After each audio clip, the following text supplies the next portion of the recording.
Hello students, today our topic is साक्षात्कार की प्रक्रिया के चरण, steps in the process of interview. Okay, these are the 4 steps in the process of interview. Number 1 point है executions of interview, साक्षात्कार का संचालन. Second point है इसमें preparation of interview, साक्षात्कार की तैयारी. Third point है साक्षात्कार का समापन, closing of interview. And fourth point है आलेखन अथवा प्रतिवेदन, रिकॉर्डिंग और reporting. So these are the 4 points of steps in the process of interview. Okay, so अब हम इन पॉइंट्स को एक्सप्लेन करते हैं कि नंबर 1 पॉइंट जिसमें कि साक्षात्कार की तैयारी. Okay, preparation of interview. साक्षात्कार की सफलता के लिए आवश्यक है कि अध्ययनकर्ता साक्षात्कार की प्रक्रिया आरंभ करने से पहले ही साक्षात्कार की योजना का स्पष्ट रूप से निर्धारण कर ले.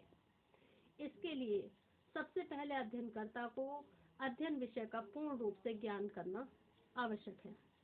इसी स्तर में उसका दूसरा कार्य उन उत्तरदाताओं का चयन करना होता है जो अपने समूह का प्रतिनिधित्व करते हों तथा जिनका साक्षात्कार करके उपयोगी सूचनाओं का संकलन किया जा सकता हो. साक्षात्कार की तैयारी के स्तर पर ही चुने गए उत्तरदाताओं के संबंध में भी पर्याप्त जानकारी प्राप्त करना आवश्यक होता है. उत्तरदाताओं की प्रकृति, व्यवसाय, दिनचर्या और सांस्कृतिक विशेषताओं को समझे बिना साक्षात्कार का आयोजन कुशलतापूर्वक नहीं किया जा सकता है. साक्षात्कार आरंभ करने से पहले यह भी निर्धारण कर लेना आवश्यक होता है कि अध्ययन विषय की प्रकृति को ध्यान में रखते हुए साक्षात्कार का कौन सा सबसे अधिक उपयोगी हो सकता है, कौन सा प्रकार सबसे ज़्यादा यूजफुल है. इससे विश्वसनीय यथार्थ सूचनाओं का संग्रह करने में आसानी हो जाती है और इस स्तर पर साक्षात्कार में प्रयुक्त किए जाने वाले उपकरणों का निर्धारण करना तथा उनका निर्माण करना भी आवश्यक होता है. यह उपकरण साक्षात्कार निर्देशिका, इंटरव्यू गाइड तथा साक्षात्कार अनुसूची, इंटरव्यू शेड्यूल अथवा किसी भी अन्य रूप में हो सकता है. साक्षात्कार निर्देशिका का उपयोग इस दृष्टिकोण से महत्वपूर्ण होता है कि प्रत्येक शब्द का अर्थ सुनिश्चित हो सके तथा उत्तरदाताओं से व्यवस्थित रूप से संपर्क स्थापित किया जा सके. साक्षात्कार अनुसूची का निर्माण करना इसलिए भी आवश्यक है कि इसी के आधार पर बाद में उत्तरदाताओं से निर्धारित प्रश्न करके सामग्री का संकलन किया जा सकता है. इसके अतिरिक्त साक्षात्कार की तैयारी के स्तर पर साक्षात्कार के समय और स्थान का निर्धारण कर लेना भी आवश्यक समझा जाता है. ओके, सेकंड पॉइंट है हमारा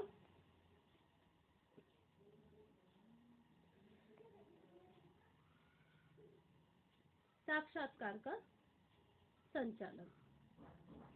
ओके,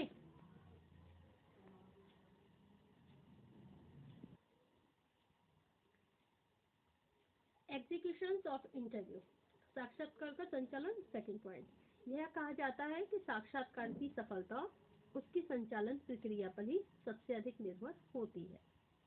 वास्तविकता यह है कि साक्षात्कार की संपूर्ण प्रक्रिया में यह चरण सबसे अधिक महत्वपूर्ण है. ओके, इसी स्तर पर साक्षात्कारकर्ता और उत्तरदाता के बीच प्रत्यक्ष संपर्क स्थापित होता है तथा अध्ययनकर्ता की कुशलता पर ही साक्षात्कार की संपूर्ण सफलता निर्भर होती है. इस दृष्टिकोण में साक्षात्कार के इस चरण से संबंधित उन सभी दशाओं को जानना आवश्यक है जिनकी सहायता से ही अध्ययनकर्ता साक्षात्कार का संचालन सफलतापूर्वक कर सकता है.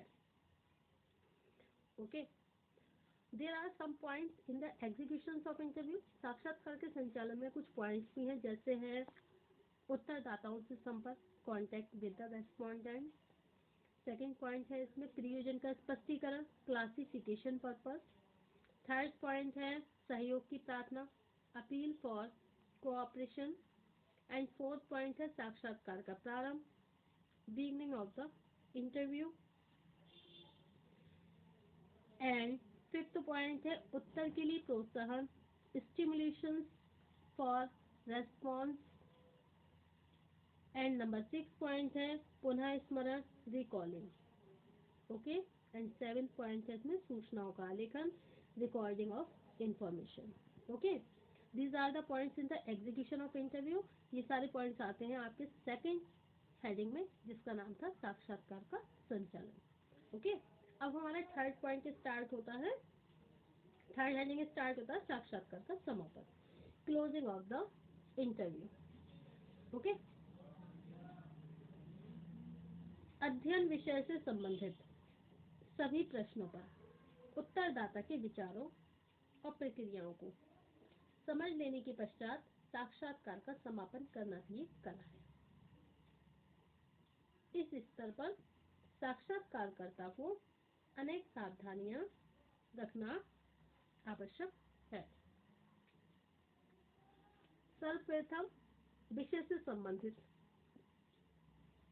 समस्त प्रश्नों के उत्तर लेने के पश्चात भी यदि उत्तरदाता रुचि के साथ किसी व्यक्तिक अथवा सार्वजनिक विषय पर कोई बात कह रहा हो तो उसकी बात को धैर्यपूर्वक सुनना चाहिए। यदि उत्तरदाता विभिन्न विवरण देते हुए काफी थकान अनुभव करने लगे तो इस स्थिति में साक्षात्कार बंद कर देना चाहिए। इससे भविष्य में उत्तरदाता को पुनः संपर्क स्थापित करने का एक और अवसर मिल जाता है। कभी कभी उत्तरदाता अपनी संपूर्ण बात कह चुकने के बाद भी काफी ग्लानि का अनुभव करता है।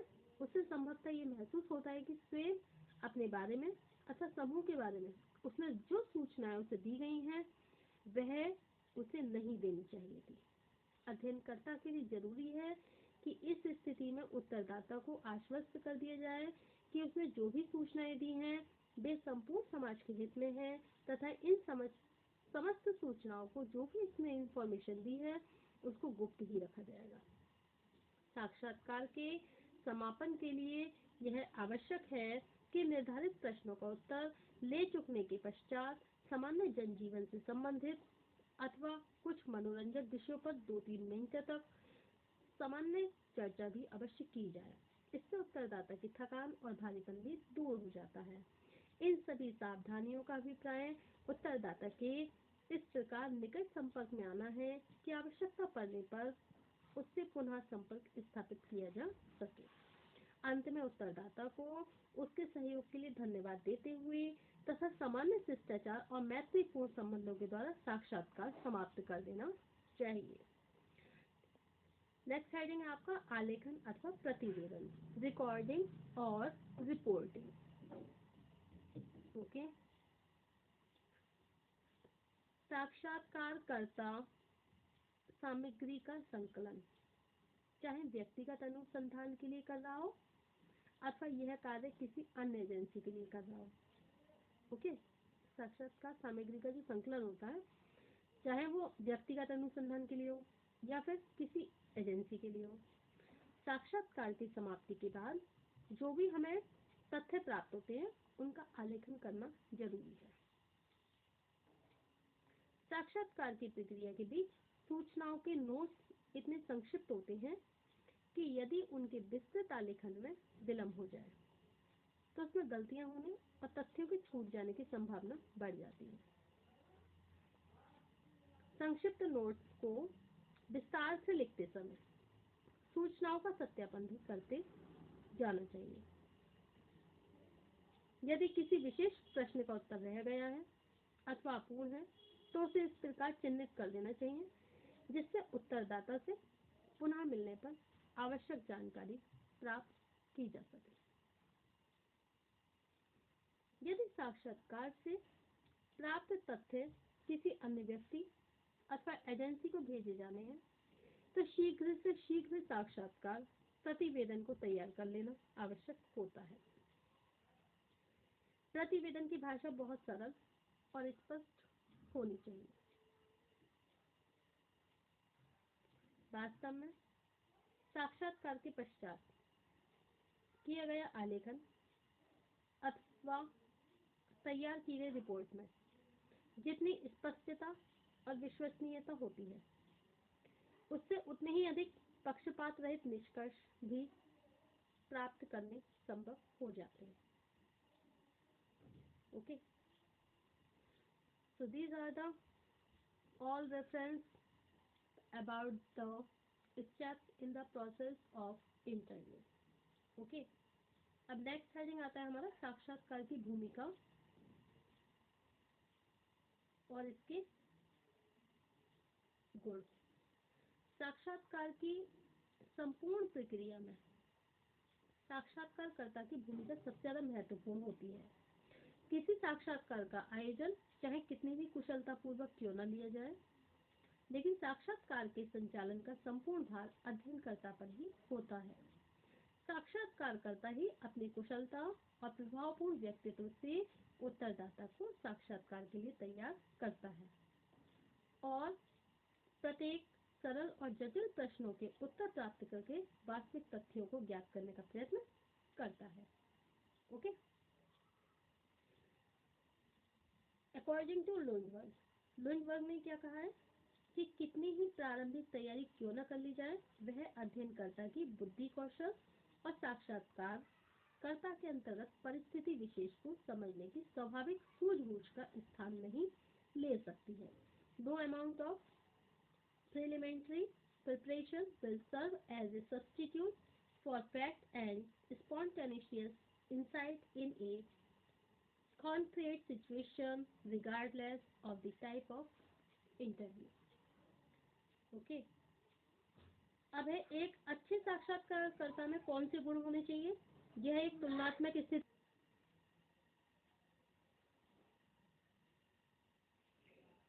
सर्वप्रथम साक्षात्कार को एक अच्छा अनुसंधानकर्ता होने के साथ विषय का विशेषज्ञ भी होना चाहिए और व्यवहार कुशलता, पक्षपात रहित दृष्टिकोण, बौद्धिक ईमानदारी, विनम्रता और विचारों को स्पष्ट रूप से प्रस्तुत करने की क्षमता आदि ये गुण साक्षात्कारकर्ता में होने चाहिए. Okay, so thank you for watching my YouTube channel. Thank you so much.